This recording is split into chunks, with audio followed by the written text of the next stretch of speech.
आगे बढ़ें और आपको ये बताएं कि पुलिस और अदलिया मुल्क के करप्ट तरीन इदारों में शामिल। ट्रांसपेरेंसी इंटरनेशनल पाकिस्तान ने करप्शन और गवर्नेंस से मुतालिक रिपोर्ट जारी कर दी। पुलिस में 41 और अदलिया में 17% से जायद करप्शन है।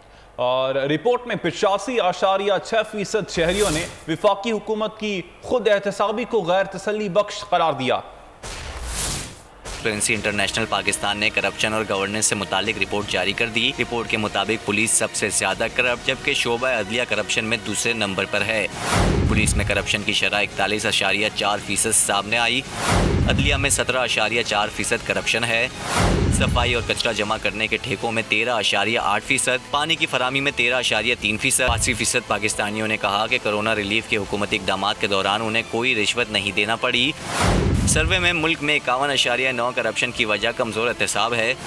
सर्वे में 40% अफराद ने करप्शन के खात्मे के लिए सख्त तरीन सज़ाओं की हिमायत की। 34% अफराद ने नैब सिस्टम में बेहतरी का मुतालबा किया। अवाम ने सर्वे में मौजूदा दौर को पिछले तमाम अदवार से महंगा तरीन दौर भी करार दिया। इसी हवाले से बात करने के लिए इस वक्त हमारे साथ मौजूद हैं माहिर कानून हैं बैरिस्टर वकास अब्रे साहब, और साथ साथ हमें ज्वाइन किया है साबिक CPLC चीफ अहमद चुनाई ने। आप दोनों का बहुत शुक्रिया। वकास साहब, आपसे गुफ्तगू का आगाज़ करना चाहूँगा। अदलिया और पुलिस जो हैं वो मुल्क के करप्ट तरीन इदारों में आ गए हैं, क्या कहना चाहेंगे? सबसे पहले तो मैं कहना चाहूँगा कि तेरे वादों पे कब तलक मेरा दिल फरेब खाए, कोई ऐसा कर बहाना मेरी आस टूट जाए। कामरान, गुज़िश्ता 70 सालों से हम पाकिस्तान के अंदर जुडिशल रिफॉर्म्स के बारे में, पुलिस रिफॉर्म्स के बारे में सुनते आ रहे हैं, लेकिन 2020 की इंटरनेशनल ट्रांसपेरेंसी की रिपोर्ट हो या 2021 की जो मौजूदा रिपोर्ट है, इन दोनों रिपोर्ट्स को देख ले। और इससे 2 महीने कबल जो रिपोर्ट आई थी, जो world justice project rule of law की रिपोर्ट थी, जिसमें 139 में से पाकिस्तान की जुडिशरी को 130 नंबर पे प्लेस किया गया था। मैं ये समझता हूँ ये तमाम की तमाम चीज़ें जो है हमारे सियासतदानों और मौजूदा गवर्नमेंट्स के तमाम नारे दावे और वादों का पोल खोल के रख देती हैं कि हमारे मुल्क के अंदर ना जुडिशल रिफॉर्म्स हुई, ना पुलिस रिफॉर्म्स हुई, और एक आम ऑर्डिनरी सिटीजन जो है उसी तरह इस निज़ाम अदल में और पुलिस के सिस्टम के अंदर पिसता चला जा रहा है। जो हमारे मुल्क के अंदर सबसे आला तरीन अदलिया है, सुप्रीम कोर्ट ऑफ पाकिस्तान, उसके सामने ज़ेर इल्तवा केसेस की तादाद इस वक्त 52,000 के करीब है। हाई कोर्ट्स के अंदर लाखों मुकदमा पेंडिंग, और जो लोअर कोर्ट्स की इस रिपोर्ट के अंदर तस्करा किया गया 17,82,000 के करीब केसेस हैं, जो एक ऑर्डिनरी सिटीजन के सिविल कोर्ट के अंदर, क्रिमिनल कोर्ट्स के अंदर या फैमिली कोर्ट्स के अंदर ज़ेर इल्तवा है। तो मैं ये समझता हूँ कि हमारी जितनी भी गवर्नमेंट्स हैं वो इलेक्शंस के वक्त ये स्लोगन, ये नारे ज़रूर लगाती हैं कि हम जुडिशल रिफॉर्म्स लाएंगे जिससे एक ऑर्डिनरी सिटीजन को रिलीफ मिलेगा, वो फैसिलिटेट होगा, उसके प्रॉपर्टी के मैटर्स जो है वो सॉर्ट आउट किए जाएंगे। But this is all about the moon science, लेकिन इनका हकायक के साथ कोई ताल्लुक नहीं है। इस रिपोर्ट ने, इससे पहले वर्ल्ड जस्टिस रिपोर्ट ने, 2020 की रिपोर्ट ने ये तमाम की तमाम चीज़ें एक्सपोज करके रख दी हैं, और गवर्नमेंट के जितने भी क्लेम्स थे कि हम निज़ाम अदल के अंदर बेहतरी ला रहे हैं। और कामरान, एक बड़ी इंपॉर्टेंट बात है कि इससे पहले भी जो इमरान खान साहब ने और सुप्रीम कोर्ट ऑफ पाकिस्तान ने स्पेशली जो डायरेक्शन दी थी कि हमारे मुल्क के अंदर एहतसाब का सिस्टम बेहतर किया जाए। 51% जो करप्शन है, जो बैड परफॉर्मेंस है, वो अकाउंटेबिलिटी की वजह से है। तो इस हवाले से जुलाई 2020 के अंदर सुप्रीम कोर्ट ऑफ पाकिस्तान ने एक डायरेक्शन भी दी थी हमारी मिनिस्ट्री ऑफ लॉ को कि आप 120 नैब कोर्ट एस्टैब्लिश करें और 926 जो पेंडिंग मुकदमात हैं उनका फैसला करें 1 महीने के अंदर। लेकिन 1 महीना तो दूर, 1 साल 6 महीने गुजर गए, अभी तक ना नैब कोर्ट एस्टैब्लिश की गई, ना मैकेनिज्म, ना इंफ्रास्ट्रक्चर बनाया गया कि जिससे ज़ेर इल्तवा। बिल्कुल ऐसा ही है। वकास अब्रे साहब साथ ही मौजूद रहेगा। अहमद चुनाई साहब, जैसा कि वकास साहब ने भी फरमाया कि इस गवर्नमेंट ने भी आने से पहले यही वादा किया था कि करप्शन का खात्मा किया जाएगा और रिफॉर्म्स लाई जाएंगी। पुलिस रिफॉर्म्स के हवाले से भी बात हुई थी, लेकिन अब ये जो रिपोर्ट सामने आई है, इंसाफ के निज़ाम पर सवालिया निशान है।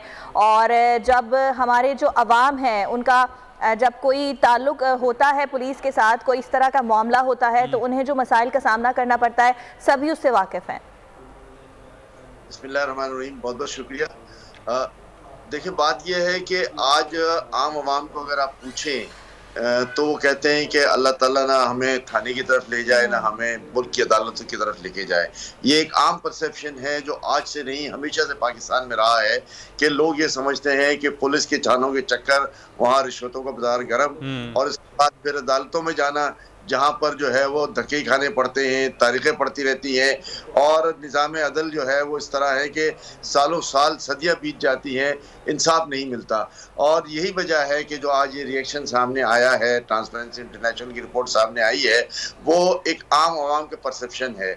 इसकी लिटिगेटिस क्या हैं, इसकी मजबूरियाँ क्या हैं, मैं उसमें नहीं जाता। मैं तो सिर्फ ये कहता हूँ कि जो अवाम का ये ख्याल है, जो मैं ग्रास रूट लेवल पे देखता हूँ कि अदालतों के चक्कर लगा कर वो थक जाते हैं। आपने ये भी देखा होगा, कई दफ़ा खबर आती है कि सजाए मौत पाने के बाद 10 साल बाद इंसाफ मिला कि वो बेगुनाह, 20 साल बाद पता कि वो बेगुनाह था। ये सारी चीज़ें जो है वो अवाम के अंदर जुडिशरी का एक परसेप्शन को ख़राब किया हुआ है। और साथ साथ थाना कल्चर जो है कि जहां थाने में बंदा पहुंच गया, वहां उसके बाद उसके साथ क्या आचर होता है, क्या बाजार रिश्वत के बाजार गर्म होता है, ये सारी चीज़ें जो है वो ग्रास रूट लेवल पे हमें नजर आती हैं कि ग्रास रूट लेवल पर। लेकिन सर अब यहाँ पर सवाल ये उठता है कि हम पुलिस रिफॉर्म्स की बात तो बहुत करते हैं लेकिन हो नहीं पाती हैं। आपकी नज़र में इसके पीछे वजूहात क्या हैं? देखिए, एक आम कांस्टेबल को इतने पावरफुल बना दिया जाता है और इतना पावरफुल होता है और उसकी कोई अकाउंटेबिलिटी नहीं होती और हमेशा माइट इज राइट होता है, तो फिर इसके बाद आप उस आम कांस्टेबल से क्या एक्सपेक्ट कर सकते हैं? आप कितने भी रिफॉर्म्स कर लें, लेकिन जितने भी आप रिफॉर्म्स कर लेंगे, अगर आप इतना बड़ा पावर ग्रास रूट लेवल पे दे देंगे कि जहां वो हर स्याह सफेद का मालिक हो, जहां वो जिसको चाहे जिस इल्जाम में धर ले और उसके बाद उसकी कोई अकाउंटेबिलिटी ना हो, तो फिर किसी किस्म के भी रिफॉर्म्स जो हैं वो काबिल कबूल नहीं हो सकते। इस सेंस में काबिल कबूल नहीं हो सकते कि उसकी इम्प्लीमेंटेशन जो है वो बेमाने रह जाती है। आप जो एक मुहावरा है कि एब्सोल्यूट पावर करप्ट्स पीपल, वो यहाँ पर सादिक आता है कि आपने उस पावर को जो है वो इतना मिसयूज करना है कि इसके बाद फिर आप किसी किस्म के रिफॉर्म्स को जो है वो काबिल अमल नहीं बना सकते। ठीक है वक़ास साहब, आप फरमाइएगा कि अब ये रिपोर्ट भी सामने आ गई, हम इस पर डिस्कशन भी कर रहे हैं, लेकिन बेहतरी के लिए आप क्या समझते हैं, क्या कुछ किया जा सकता है, कितना वक्त लगेगा और कितना मुश्किल है ये सब? देखिए, सबसे पहले तो जो ज़ेर तवा केसेस हैं एक ऑर्डिनरी सिटीजन के, उसको सॉर्ट आउट करने की ज़रूरत है और उस हवाले से हमारी जो जजेस की तादाद को बढ़ाने की ज़रूरत है। जिस तरह मैंने सुप्रीम कोर्ट ऑफ पाकिस्तान के अंदर पेंडेंसी का तस्करा किया, 52,000 के करीब केसेस हैं, तो मैं ये समझता हूँ कि 17 जजेस हैं सुप्रीम कोर्ट ऑफ पाकिस्तान में। जो 1997 का एक्ट है जिसके तहत जजेस की तादाद का तयन किया गया, उसमें से भी अभी एक जज की वैकेंसी है। तो मैं ये समझता हूँ एक तो सुप्रीम कोर्ट ऑफ पाकिस्तान में एड हॉक जजेस को तैनात किया जाए ताकि पेंडेंसी जो है वो कम की जाए। इसी तरह हाई कोर्ट्स के अंदर भी जजेस की तादाद जो है, लोअर हाई कोर्ट की बात की जाए तो 60 है, जिसमें से 49 जो है वो जजेस हैं, 11 इस वक्त वैकेंसीज हैं। तो जो मौजूदा जजेस की तादाद है वो पूरी की जाए, एड हॉक जजेस को तैनात किया जाए ताकि जो पेंडेंसी है और हमारे निज़ामी अदल के साथ जो justice delayed is justice denied का स्टिग्मा और नोशन अटैच किया जाता है, इसको डिस्पेल और टर्न डाउन किया जाए। और सेकेंडली पुलिस रिफॉर्म्स के अंदर मैं ये ज़रूर चीज़ आपको गोशगुजार करना चाहूँगा कि हमारा प्रोसिक्यूशन का, इन्वेस्टिगेशन का, इंटेरोगेशन का प्रोसेस बेहतर करना पड़ेगा,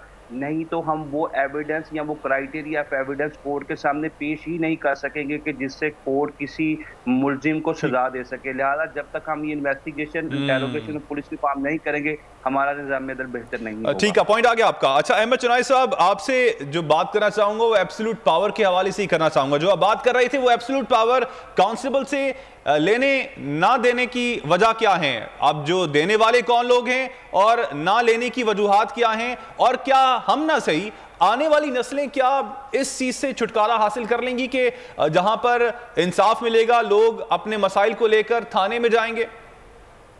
देखिए, कांस्टेबल के पास पावर तो होना चाहिए और होगा, लेकिन मैं ये नहीं कहता कि ये पावर ना मिले, ये पावर जरूर मिले, लेकिन उस पावर की अकाउंटेबिलिटी होनी चाहिए कि आया वो जो पावर इस्तेमाल कर रहा है वो सही कर रहा है या गलत कर रहा है, और उसकी कोई अकाउंटेबिलिटी नहीं होती। हमारे पास जो यही होता है कि थाने लेवल पर, कांस्टेबल लेवल पर उसके खिलाफ मुकदमा दर्ज हो जाता है, उसको पकड़ के लाया जाता है और ये कभी नहीं पूछा जाता कि ये मुकदमा सही है या गलत है। और मैं अपना वकील साहब की इस बात पे 100% इत्तेफाक करता हूँ कि थाने में से जो प्रोसिक्यूशन होती है उसका निज़ाम इतना गलत होता है कि हमारे जजेस जो हैं वो ये फैसला नहीं कर पाते कि ये केस को जो है वो कैसे आगे कंक्लूड करना है, और ये गलत प्रोसिक्यूशन जो है वो गलत फैसले करवाती है।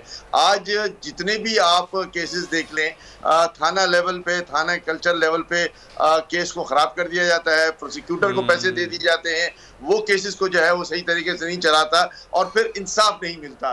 तो इसका रिजल्टेंट फैक्टर ये जो होता है कि हमारी जुडिशरी भी बदनाम होती है। तो ये सारी चीजें जो है वो ऐसा कंबाइंड पैकेज हमें करनी पड़ेगी। हमें सिंगल आउट किसी को करके काम नहीं करना पड़ेगा। जब तक पूरे माशरे को सही करने की बात ना करें, पूरे निजाम को सही करने की बात ना करें, ये शायद और उसमें सर फेहरिस्त अकाउंटेबिलिटी है। आपका बहुत शुक्रिया अहमद चुनाई साहब, आपने वक्त दिया बोल टेलीविजन को। बैरिस्टर वकास अब्रेज साहब, आपने वक्त दिया बोल टेलीविजन को, आपका भी शुक्रिया। सब्सक्राइब करें और बेल दबाएं ताकि कोई खबर रह न जाए।